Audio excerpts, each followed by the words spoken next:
RDC, une journée entre crise sanitaire, tensions sécuritaires et avancées diplomatiques.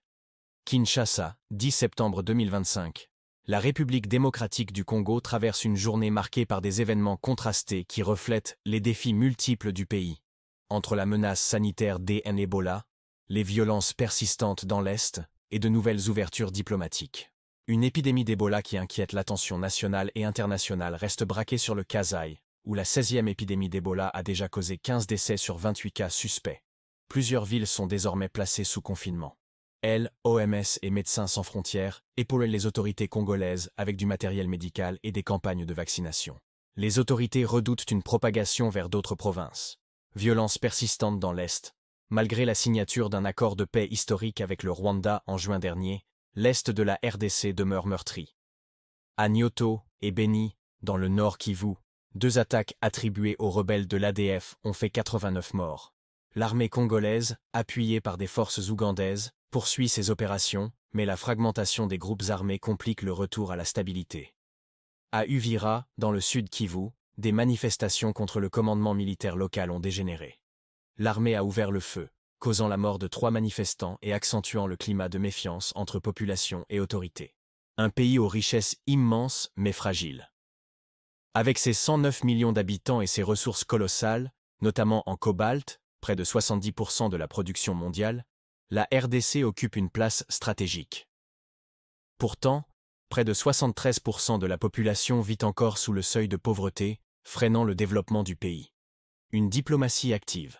Sur le plan international, Kinshasa mise sur de nouvelles alliances. Le président congolais a reçu une délégation du Kazakhstan, marquant une volonté de renforcer la coopération économique et politique entre les deux pays. Cet échange s'inscrit dans la continuité de l'accord de paix signé avec Kigali, qui vise à apaiser les tensions régionales. Un pays entre ombre et lumière. Le 10 septembre 2025 illustre les paradoxes de la RDC.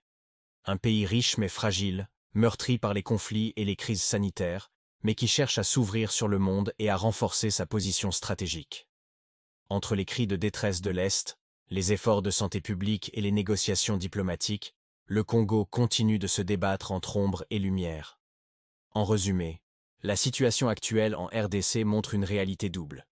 D'un côté, il y a les crises récurrentes, Ebola qui frappe encore le pays, les violences de l'ADF et la méfiance persistante entre la population et l'armée. Cela traduit une fragilité profonde des institutions et une incapacité chronique à sécuriser durablement l'Est. Mais de l'autre côté, il y a une volonté d'avancer diplomatiquement et économiquement.